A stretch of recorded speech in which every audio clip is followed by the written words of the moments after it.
Everyone, welcome back to the channel. This is Divya. ಈ ದಿನ ನಾವು ಬಹಳ ಇಂಪಾರ್ಟೆಂಟ್ ಆದ ಟಾಪಿಕ್ ಬಗ್ಗೆ ಮಾತಾಡ್ತಾ ಇದ್ದೀವಿ. ಅದೇ ಮೆಮೊರೀಸ್ ಆಫ್ ಪನಿಷ್ಮೆಂಟ್. ಇಂತಹ ದಂಡನೆಗಳಿಗೆ ನಾವು ಫರ್ಗ್ಯೂನೆಸ್ ಎಂಬ ಪ್ರೋಸೆಸ್ಸಿಂದ ಹೇಗೆ ನಮ್ಮ ಇನ್ನರ್ ಚೈಲ್ಡ್ನ ಹೀಲ್ ಮಾಡ್ಕೊಳೋದು, ಇದ್ರ ಬಗ್ಗೆನೇ ಡೀಟೇಲ್ ವಿಡಿಯೋ ಇರುತ್ತೆ. ಇನ್ನು ನನ್ನ ಚಾನಲ್ನ ಫಸ್ಟ್ ಟೈಮ್ ಯಾರಾದರೂ ಸಬ್ಸ್ಕ್ರೈಬ್ ನೋಡ್ತಾ ಇದ್ರೆ do subscribe the channel. This is Divya, open healer, manifestation coach and I M A Ramdas student. And ಇಷ್ಟ ಆದರೆ ಲೈಕ್ ಮಾಡಿ, ಶೇರ್ ಮಾಡಿ ಆ್ಯಂಡ್ ಸಬ್ಸ್ಕ್ರೈಬ್ ಮಾಡ್ಕೊಳ್ಳಿ.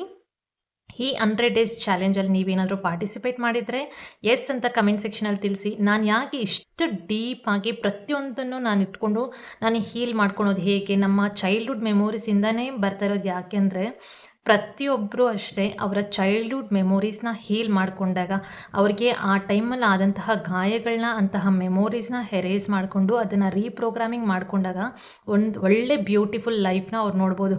ಇವಾಗ ಅವರು ಔಟರ್ ವರ್ಲ್ಡಲ್ಲಿ ಯಾವ್ಯಾವೆಲ್ಲ ಸಿಚುವೇಶನ್ಸ್ ಫೇಸ್ ಮಾಡ್ತಾ ಇದ್ದಾರೋ it is all because of ನಿಮ್ಮ ಇನ್ನರ್ ಸೆಲ್ಫಲ್ಲಿ ಡ್ಯಾಮೇಜ್ ಇದೆ, ಇನ್ನರ್ ಸೆಲ್ಫಲ್ಲಿ ಹೂಂಡ್ಸ್ ಇದೆ. ಅದಕ್ಕೋಸ್ಕರ ನೀವು ಔಟರ್ ವರ್ಲ್ಡಲ್ಲಿ ಇದೆಲ್ಲವೂ ನೋಡ್ತಾ ಇದ್ದೀರಾ. ಸೊ ಅಂತಹ ಇನ್ನರ್ ಸೆಲ್ಫ್, ಅಂತಹ ಇನ್ನರ್ ಚೈಲ್ಡ್ನ ನೀವು ಹೀಲ್ ಮಾಡ್ಕೊಳೋದು ಬಹಳನೇ ಮುಖ್ಯ. ಸೊ ಅದಕ್ಕೋಸ್ಕರ ನಾನು ಪ್ರತಿಯೊಂದು ಟಾಪಿಕ್ನು ಪ್ರತಿಯೊಂದು ದಿನವೂ 100 ಡೇಸಲ್ಲಿ ಇದನ್ನು ಕ್ಲಿಯರಾಗಿ ಹೇಳೋಣ ಅಂತಲೇ ಈ ವಿಡಿಯೋಸ್ ಮಾಡ್ತಾ ಇರೋದು. ನಿಮಗೆ ಯೂಸ್ ಆಗಿ ಅದು ಬೇರೆಯವ್ರಿಗೂ ಅದೇ ತರಹ ಪ್ರಾಬ್ಲಮ್ಸ್ ಇದ್ದರೆ ಅಂತಹವ್ರಿಗೂ ಶೇರ್ ಮಾಡಿ, ಸೊ ದಟ್ ಅವರು ಕೂಡ ಬೆನಿಫಿಟ್ ಪಡ್ಕೊತಾರೆ.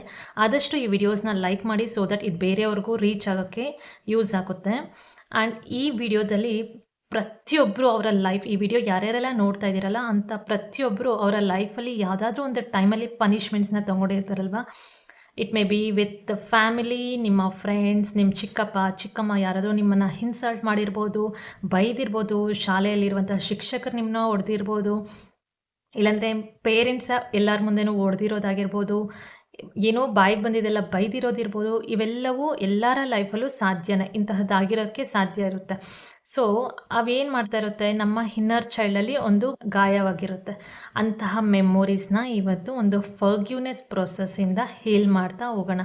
ನಾವು ಯಾವ್ಯಾವೆಲ್ಲ ಶಿಕ್ಷೆಗಳನ್ನ ಪಡ್ಕೊಂಡಿರ್ತೀವಲ್ವ, ಅಂತಹ ಮೆಮೊರೀಸ್ಗೆ ಇವತ್ತು ಫರ್ಗ್ಯೂನೆಸ್ಸಿಂದ ಅದನ್ನು ಬೀಳ್ಕೊಡೋಣ. ಇದರ ಮೇನ್ ರೂಟ್ ಕಾಸ್ ಏನಾಗಿರುತ್ತೆ, ನಾವು ಶಿಕ್ಷೆಯ ನೆನಪುಗಳನ್ನೆಲ್ಲನೂ ನಮ್ಮ ಮನಸ್ಸಿನಲ್ಲಿ ದೀರ್ಘಕಾಲವಾಗಿ ಇಟ್ಕೊಬಿಟ್ಟಿರ್ತೀವಿ, ಅದನ್ನು ಎರೇಸ್ ಮಾಡಿರಲ್ಲ. ಆ ನೆನಪುಗಳು ಇವಾಗಲೂ ಕೂಡ ನಮ್ಮನ್ನ ಕಾಡ್ತಾನೆ ಇರುತ್ತೆ.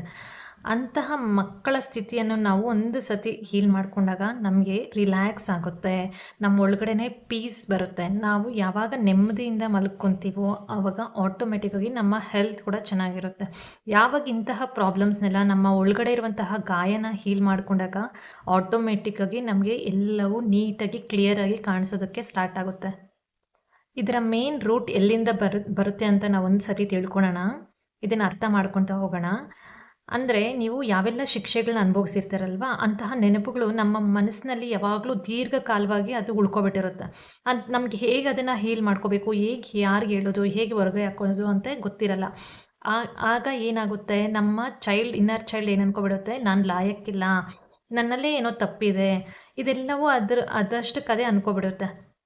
ನಾನು ತಪ್ಪು ಮಾಡಿಬಿಟ್ಟಿದ್ದೀನಿ, ನಾನು ತಪ್ಪಿತಸ್ಥನು, ಇಂತಹದ್ದೆಲ್ಲ ಅದು ನಂಬ್ಕೊಬಿಟ್ಟಿರುತ್ತೆ. ಇದರಿಂದ ನಾವು ಯಾವಾಗಲೂ ಅಷ್ಟೇ low self esteem, self worth ಇರಲ್ಲ ನಮಗೆ. ಯಾವಾಗಲೂ ಗಿಲ್ಟ್ ಕಾಡ್ತಾ ಇರುತ್ತೆ, ಯಾವಾಗಲೂ ಫಿಯರಲ್ಲಿರ್ತೀವಿ, ನಮಗೆ ಶಕ್ತಿ ಇಲ್ಲ, ನಮಗೇನೂ ಆಗಲ್ಲ ಅಂತ ನಾವು ಬೇರೆಯವ್ರ ಮೇಲೆ ಡಿಪೆಂಡ್ ಆಗೋಕ್ಕೆ ಸ್ಟಾರ್ಟ್ ಆಗ್ತೀವಿ. ಯಾವಾಗೆಲ್ಲ ಅಂತಹ ಶಿಕ್ಷೆಗಳನ್ನ ನಾವು ಹೀಲ್ ಮಾಡ್ಕೊಳಲ್ವೋ ಇದೆಲ್ಲ ಸಿಚುವೇಶನ್ಸ್ ನಮಗೆ ಕಾಣಿಸ್ತಾ ಹೋಗುತ್ತೆ. ಈ ನೆನಪುಗಳು ಏನು ಮಾಡುತ್ತೆ, ನಮ್ಮ ವರ್ತನೆನೇ ಚೇಂಜ್ ಮಾಡಿಬಿಟ್ಟಿರುತ್ತೆ. ಅಂದರೆ ನಮ್ಮ ರಿಲೇಷನ್ಶಿಪ್ಸಲ್ಲಿ ಅದು ಎಫೆಕ್ಟ್ ಆಗ್ಬೋದು, ಇಲ್ಲಾಂದರೆ ನಮ್ಮ ಕಾನ್ಫಿಡೆನ್ಸ್ ಲೆವೆಲ್ನ, ಇಲ್ಲಾಂದರೆ ನಮ್ಮ ಕೆರಿಯರ್ನಲ್ಲಿ ಯಾವಾಗಲೂ ಅಷ್ಟೇ ಇದೊಂದು ನೆಗೆಟಿವ್ ಇಂಪ್ಯಾಕ್ಟ್ ಥರನೇ ಕಾಣಿಸ್ತಾ ಇರುತ್ತೆ. ಇದೊಂದು ಡೀಪ್ ನೆಗೆಟಿವ್ ಇಂಪ್ಯಾಕ್ಟ್ ಆಗಿ ಕಾಣಿಸ್ತಾ ಹೋಗುತ್ತೆ. ಈ ನೆನಪುಗಳನ್ನೆಲ್ಲ ನಮ್ಮ ಇನ್ನರ್ ಚೈಲ್ಡಲ್ಲಿ ಆಳವಾಗಿ ಕೂತಿರೋದ್ರಿಂದ ಅದನ್ನು ಹೀಲ್ ಮಾಡ್ಕೋಬೇಕಾಗಿರೋದು ಬಹಳನೇ ಮುಖ್ಯ. ಯಾರೆಲ್ಲ ರೆಡಿ ಇದ್ದೀರಾ ಇದನ್ನು ಹೀಲ್ ಮಾಡ್ಕೊಳೋಕ್ಕೆ? ಇಂತಹ ಪನಿಷ್ಮೆಂಟ್ಸ್, ನೀವು ಯಾವುದೇ ತರಹದ ಪನಿಷ್ಮೆಂಟ್ಸ್ ತಗೊಂಡಿರ್ಬೋದು, ಇಂತಹದ್ದೇ ಅಂತ ಏನಿಲ್ಲ. ಪ್ರತಿಯೊಬ್ಬರ ಲೈಫಲ್ಲೂ ಡಿಫ್ರೆಂಟ್ ಆದ ಪನಿಷ್ಮೆಂಟ್ಸ್ ಇರುತ್ತೆ, ಡಿಫ್ರೆಂಟ್ ಟೈಪ್ಸ್ ಆಫ್ ಇನ್ಸಲ್ಟ್ಸ್ ಇರುತ್ತೆ. ಅದು ಯಾವುದೇ ತರಹದ ಪನಿಷ್ಮೆಂಟ್ಸ್ ಆಗಿರ್ಬೋದು, ಅದು ಯಾವುದೇ ತರಹದ ದಂಡನೆಗಳಾಗಿರ್ಬೋದು, ನೀವು ನಿಮ್ಮ ಮೆಮೊರಿಯಲ್ಲಿರುವಂತಹ ಅಂತಹ ಪನಿಷ್ಮೆಂಟ್ನ ಹೀಲ್ ಮಾಡ್ಕೋಬೇಕಾಗಿರೋದು ಬಹಳನೇ ಮುಖ್ಯ. ವೈ? ಬಿಕಾಸ್ ಪನಿಷ್ಮೆಂಟ್ಸಿಂದಾನೇ ನಮಗೆ ಔಟರ್ ವರ್ಲ್ಡಲ್ಲಿ ಆಪರ್ಚುನಿಟೀಸ್ನ ಇಂಪ್ಯಾಕ್ಟ್ ಮಾಡ್ತಾ ಇರುತ್ತೆ. ಅಂತಹ ಪನಿಷ್ಮೆಂಟ್ಸ್, ನಿಮ್ಮ ಸೆಲ್ಫ್ ವರ್ತಿನ ನೀವು ತಿಳ್ಕೊಬೇಕಂದ್ರೆ ಇದನ್ನು ಹೀಲ್ ಮಾಡ್ಕೊಳೋದು ಅವಶ್ಯಕತೆ ಇದೆ. ಹೇಗೆ ಇದನ್ನು ಹೀಲ್ ಮಾಡ್ಕೊಳೋದು ಅಂದರೆ, ಇಂತಹ ಪ್ರಾಬ್ಲಮ್ಸ್ಗೆ, ಇಂತಹ ಪನಿಷ್ಮೆಂಟ್ಸ್ಗೆ ನಾವು ಕ್ಷಮೆನ ಹೇಳ್ತಾ ಇದನ್ನು ರಿಮೂವ್ ಮಾಡ್ಕೊಳ್ಳೋಣ, ಇದನ್ನು ಒಳ್ಳೆ ಥರ ರೀಪ್ರೋಗ್ರಾಮಿಂಗ್ ಮಾಡ್ಕೊಳ್ಳೋಣ. ಅಂತಹ ಪ್ರಾಬ್ಲಮ್ಸ್ಗೆ ನಾವು ಸಾರಿ ಕೇಳೋಣ. ಯಾವಾಗ ನಾವು ಸಾರಿ ಕೇಳಿ ಇದನ್ನು ಹೀಲ್ ಮಾಡ್ಕೊತೀವೋ ಆಟೋಮೆಟಿಕ್ಕಾಗಿ ಇದರಿಂದ ರಿಲ್ಯಾಕ್ಸೇಷನ್ ಸಿಗುತ್ತೆ. ಇದರಿಂದ ನೀವು ರಿಲೀಫ್ ಆಗ್ತೀರಾ. ಇಂತಹ ಪ್ರಾಬ್ಲಮ್ಸ್ ನಿಮ್ಮ ಮನಸ್ಸಿಂದ ರಿಲ್ಯಾಕ್ಸ್ ಆದಾಗ ಏನಾಗುತ್ತೆ, ಆ ಸ್ಟ್ರೆಸ್ ಅನ್ನೋದು ಕಮ್ಮಿ ಆಗ್ತಾ ಹೋಗುತ್ತೆ. ನಿಮಗೆ ಆಪರ್ಚುನಿಟೀಸ್ ಕಡೆ, ಅವಕಾಶಗಳ ಕಡೆ ನಿಮಗೆ ಅಟ್ರಾಕ್ಷನ್ ಆಗ್ತಾ ಇರುತ್ತೆ. ಈಗ ನಾವು ಫರ್ಗಿವ್ನೆಸ್‌ನ ಪ್ರೋಸೆಸ್‌ನ ಸ್ಟಾರ್ಟ್ ಮಾಡೋಣ. ಎಲ್ಲರೂ ಒಂದು ಪ್ಲೇಸಲ್ಲಿ ಕಾಮಾಗಿರೋ ಪ್ಲೇಸಲ್ಲಿ ಕೂತ್ಕೊಳ್ಳಿ. ಇದೊಂದು ಸ್ಮಾಲ್ ಗೈಡೆಡ್ ಮೆಡಿಟೇಷನ್ ಥರ ನಿಮ್ಮ ಮೆಮೊರೀಸ್‌ನ ರೀಕಾಲ್ ಮಾಡ್ತಾ ಅಂಥದಕ್ಕೆ ಫರ್ಗಿವ್ನೆಸ್ ಹೇಳ್ತಾ ಹೋಗೋದೇ ಈ meditation. It is not so deep, but ಇದನ್ನು ಹೀಲ್ ಮಾಡ್ತಾ ಹೋಗೋಣ. ಪ್ರತಿಯೊಂದನ್ನು ಹೀಲ್ ಮಾಡೋಣ. ಸೊ ಎಲ್ಲರೂ ಒಂದು ಪ್ಲೇಸಲ್ಲಿ, ಯಾವುದಾದ್ರೂ ಒಂದು ಪ್ಲೇಸಲ್ಲಿ, ಕಾಮಾಗಿರೋ ಪ್ಲೇಸಲ್ಲಿ ಕೂತ್ಕೊಳ್ಳಿ. ನಿಮ್ಮ ಬೆನ್ನನ್ನು ಸ್ಟ್ರೈಟಾಗಿ ಇಟ್ಕೊಳ್ಳಿ. ನಿಮ್ಮ ಕಣ್ಣುಗಳನ್ನ ಮೃದುವಾಗಿ ಮುಚ್ಚಿ ಒಂದು ಆಳವಾದ ಉಸಿರನ್ನು ತೆಗೆದುಕೊಳ್ಳಿ. ಆ ಉಸಿರನ್ನು ನಿಧಾನವಾಗಿ ಬಿಡಿ. ಇದೇ ಥರ 3 ಟೈಮ್ಸ್ ರಿಪೀಟ್ ಮಾಡಿ. ಡೀಪಾಗಿ ಇನ್ಹೇಲ್ ಮಾಡಿ, ನಿಧಾನವಾಗಿ ಹೊರಗಡೆ ಬಿಡಿ. ಡೀಪಾಗಿ ಇನ್ಹೇಲ್ ಮಾಡಿ, ಹೊರಗಡೆ ಬಿಡಿ. ಇವಾಗ ಸ್ಟೇಬಲಾಗಿ ಕೂತ್ಕೊಂಡಿದ್ದೀರಾ. ಈಗ ನಿಮ್ಮ ಮನಸ್ಸಿನಲ್ಲಿ ಯಾರು ನಿಮಗೆ ದಂಡನೆ ಕೊಟ್ಟರು, ಯಾರು ನಿಮಗೆ ಪನಿಷ್ ಮಾಡಿದ್ರು ಅವ್ರ ಬಗ್ಗೆ ಯೋಚನೆ ಮಾಡಿ. ನಿಮಗೆ ಯಾವ ಮೆಮೊರಿ ಡೀಪಾಗಿ ಹರ್ಟ್ ಆಗಿದೆಯೋ, ಯಾವ ಪನಿಷ್ಮೆಂಟ್ ನಿಮಗೆ ಡೀಪಾಗಿ ಹರ್ಟ್ ಆಗಿದೆಯೋ, ಇಟ್ ಮೇ ಬಿ ನಿಮ್ಮ ಸ್ಕೂಲ್ ಮೆಮೊರಿ ಆಗಿರ್ಬೋದು, ನಿಮ್ಮ ಪೇರೆಂಟ್ಸ್ ಮೆಮೊರಿ ಆಗಿರ್ಬೋದು, ನಿಮ್ಮ ಚೈಲ್ಡ್ಹುಡ್ಡಲ್ಲಿ ಆಗಿರುವಂತಹ ಮೆಮೊರಿ ಆಗಿ, ಯಾವುದೇ ತರಹದ ಪನಿಷ್ಮೆಂಟ್ ಆಗಲಿ, ಅಂತಹ ಪನಿಷ್ಮೆಂಟ್ ನಿಮ್ಗೆ ಯಾರು ಕೊಟ್ಟಿದ್ದಾರಲ್ವ ಅವ್ರನ್ನ ಡೀಪಾಗಿ ನೆನೆಸ್ಕೊಳ್ಳಿ. ಅದ್ರ ಬಗ್ಗೆನೇ ಯೋಚನೆ ಮಾಡಿ. ನಿಮ್ಮ ಫ್ರೆಂಡ್ಸ್ ಕೂಡ ಆಗಿರ್ಬೋದು, ನಿಮ್ಮ ಮನೆಯವರಾಗಿರ್ಬೋದು, ನಿಮ್ಮ ಟೀಚರ್ಸ್ ಆಗಿರ್ಬೋದು, ಯಾರಾದರೂ ಆಗಲಿ, ಅವ್ರನ್ನ ನಿಮ್ಮ ಮನಸ್ಸಿನಲ್ಲಿ ತಂದ್ಕೊಳ್ಳಿ. ಅವ್ರು ನಿಮ್ಮ ಬಗ್ಗೆ ಯಾವ್ಯಾವೆಲ್ಲ ಮಾತನಾಡಿದಾರೋ, ಇಲ್ಲಾಂದರೆ ಅವ್ರು ಹೊಡೆದಿರೋ ಸಿಚುವೇಶನ್ ಆಗಲಿ, ಅವರ ವರ್ತನೆ ಆಗಲಿ, ನಿಮ್ಗೆ ಯಾವೆಲ್ಲ ನೋವನ್ನ ಉಂಟು ಮಾಡಿದಾರೋ, ಯಾವ ಥರ ಹರ್ಟ್ ಆಗಿದಿರೋ ನೀವು ಅದನ್ನು ನೆನೆಸ್ಕೊಳ್ಳಿ. ಇದೀಗ ನಿಮ್ಮೊಳಗಿನ ನೋವನ್ನು ಕ್ಷಮಿಸುವ ಸಮಯ.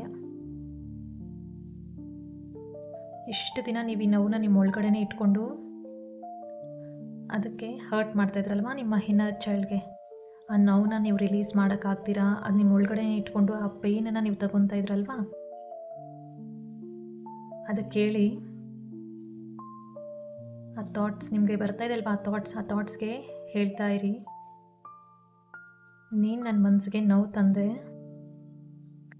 ನಾನು ಆ ನೋವನ್ನ ಅನುಭವಿಸಿದ್ದೀನಿ, ನಾನು ಆ ನೋವನ್ನು ಅನುಭವಿಸಿದ್ದೇನೆ, ಆದರೆ ನಾನು ಆ ನೋವನ್ನು ಬಿಟ್ಬಿಡ್ತಿದ್ದೀನಿ, ನಾನು ನಿನ್ನನ್ನು ಕ್ಷಮಿಸುತ್ತಿದ್ದೇನೆ. ಅಂತಹ ಥಾಟ್, ಯಾವುದೇ ಥಾಟ್ ನಿಮ್ಮ ಬ್ರೈನಲ್ಲಿ ಬಂದಿರುತ್ತಲ್ಲ, ಅಂತಹ ಥಾಟ್ಗೆ ನೀವು ಹೇಳ್ತಾ ಇದ್ದೀರಾ, ನಾನು ನಿನ್ನನ್ನು ಕ್ಷಮಿಸಿದ್ದೇನೆ. It may be a person, teacher, ಯಾರಾದರೂ ಆಗಿರಲಿ, ಆ ಥಾಟ್ ಆಗಿರಲಿ. ನಾನು ನನ್ನ ಹೃದಯವನ್ನು ಪ್ರೀತಿಯಿಂದ ತುಂಬಿಸ್ಕೊಳ್ತಾ ಇದ್ದೀನಿ, ನಾನು ನನ್ನ ಹೃದಯವನ್ನು ಪ್ರೀತಿಯಿಂದ ತುಂಬಿಸ್ಕೊಳ್ತಾ ಇದ್ದೀನಿ. ನೀವು ನಿಮ್ಮ ಇನ್ನರ್ ಚೈಲ್ಡ್ಗೆ ಹೇಳಿ, ನಿನ್ನ ನೋವಿಗೆ ನಾನು ಇವತ್ತಿಂದ ಪ್ರೀತಿ ನೀಡ್ತಿದ್ದೀನಿ, ಇದರಲ್ಲಿ ನಿನ್ನ ತಪ್ಪೇನೂ ಇಲ್ಲ, ನೀನು ಪ್ರೀತಿಯ ಪಾತ್ರ, ನಾನು ನಿನ್ನ ಜೊತೆ ಇದ್ದೀನಿ, you are self worthy, we all love you ಅಂತ ಆ ಚಿಕ್ಕ ಮಗುನ ನೆನಪು ಮಾಡ್ಕೊಳ್ಳಿ. ಈಗ ಆಳವಾದ ಉಸಿರನ್ನು ತೆಗೆದುಕೊಳ್ಳಿ, ನಿಧಾನವಾಗಿ ಬಿಡಿ. ಒಂದು ಪ್ರೀತಿ ತುಂಬಿದ ಬೆಳಕು ನಿಮ್ಮ ಹೃದಯದಿಂದ ಹೊರಬರುತ್ತಿದೆ ಎಂದು ನೀವು ಭಾವಿಸಿ.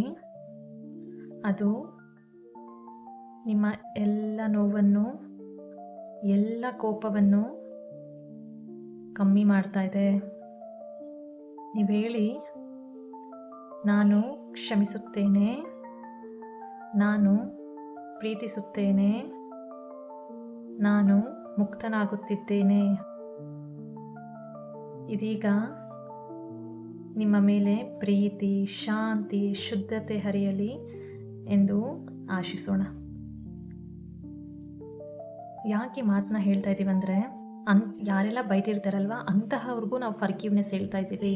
ಅಂತಹವ್ರಿಗೂ ನಾವು ಗೊತ್ತಿಲ್ದಿರ ಹರ್ಟ್ ಮಾಡಿರ್ತೀವಿ ಆ ಟೈಮಲ್ಲಿ. ಸೊ ಅಂತಹವ್ರಿಗೂ ನಾವು ಫರ್ಗಿವ್ನೆಸ್ ಹೇಳ್ತಾ, ನಮ್ಮ ಇನ್ನರ್ ಚೈಲ್ಡ್ಗೂ ನಾವು ಫರ್ಗಿವ್ನೆಸ್ ಹೇಳ್ತಾ ಇದ್ದಾಗ ನಾವು ಆ ವಿಷಯದಿಂದ ನಾವು ಹೊರಗಡೆ ಬರೋದಕ್ಕೆ ಸಾಧ್ಯ ಆಗುತ್ತೆ. ಸೊ ಅಂತಹ ನೆನಪುಗಳಿಗೂ ಕೂಡ ನಾವು ಹೀಲ್ ಮಾಡ್ತಾ ಇದ್ದಾಗ ಎಲ್ಲರ ಸಿಚುವೇಶನ್ಸ್ನು ನಾವು ಫರ್ಗಿವ್ ಮಾಡ್ತಾ ಹೋಗಬೇಕು. ಯಾವಾಗ ನಮ್ಮ ಇನ್ನರ್ ಚೈಲ್ಡಿಂದ ಇಟ್ಕೊಂಡು ನಮ್ಮ ಹೊರಗಡೆ ಇರುವಂಥ ನಮ್ಗೆ ಹರ್ಟ್ ಮಾಡಿರೋರನ್ನು ಹೀಲ್ ಮಾಡ್ತೀವೋ ಆವಾಗ ಆ ಸಿಚುವೇಶನ್ ಕರೆಕ್ಟ್ ಆಗ್ತಾ ಹೋಗುತ್ತೆ. ನೀವು ಕಣ್ಣು ತೆಗೆಯೋಕ್ಕೆ ಮುಂಚೆ ಒಂದು ಸ್ಮೈಲ್ ಕೊಡ್ತಾ ನಿಮ್ಮನ್ನು ಪೂರ್ತಿಯಾಗಿ ಒಪ್ಕೊಳ್ಳಿ. Yes, I am worthy, I heal my inner child ಅಂತ ಹೇಳಿ ನನ್ನ ಒಳಗಡೆ ಇರುವಂತಹ ಭಾವನೆಗಳಿಗೆ ನಾನು ಕ್ಷಮಿಸಿದ್ದೇನೆ. ಕ್ಷಮೆ ಒಂದು ಶಕ್ತಿ. ನೀವು ಕ್ಷಮೆ ನೀಡಿದಾಗ ನೀವು ನೋವಿಂದ ಮುಕ್ತರಾಗುತ್ತೀರಿ. ಯಾವಾಗ ನೀವು ಫರ್ಗಿವ್ನೆಸ್ ಹೇಳ್ತಾ ಇರ್ತೀರೋ, ಯಾವಾಗ ನೀವು ಅಕ್ಸೆಪ್ಟ್ ಮಾಡಿಕೊಂಡು ಅದಕ್ಕೆ 100% ರೆಸ್ಪಾನ್ಸಿಬಿಲಿಟಿ ತೊಗೊಂಡು ನೀವು ಅದನ್ನು ಹೀಲ್ ಮಾಡ್ಕೊಳೋಕ್ಕೆ ಸ್ಟಾರ್ಟ್ ಮಾಡ್ತೀರೋ, ಅಲ್ಲಿ ನಿಮಗೆ ಒಂದು ಪಾಸಿಟಿವ್ ರಿಸಲ್ಟ್ ಸಿಗ್ತಾ ಹೋಗುತ್ತೆ. ನೀವು ಆ ಪೇಯ್ನಿಂದ ರಿಲೀಸ್ ಆಗ್ತೀರಾ. ಆ ಪೇಯ್ನಿಂದ ನೀವು ಕಮ್ಮಿ ಮಾಡಿಕೊಂಡು ಅದರಿಂದ ನೀವು ಹೊರಗಡೆ ಬರ್ತೀರಾ. ಇದನ್ನು ಆದಷ್ಟು ಪದೇ ಪದೇ ರಿಪೀಟ್ ಮಾಡಿಕೊಂಡು ಈ ವಿಡಿಯೋನ ನೋಡ್ತಾ ಅಂತಹ ಪನಿಷ್ಮೆಂಟ್ಸ್ಗೆ ನೀವು ಹೀಲ್ ಮಾಡ್ತಾ ಹೋಗಿ. I am sorry, please forgive me, thank you ಅಂತ ಈ ಥಾಟ್ಸ್ಗೆ ಹೇಳ್ತಾ ಹೋಗಿ.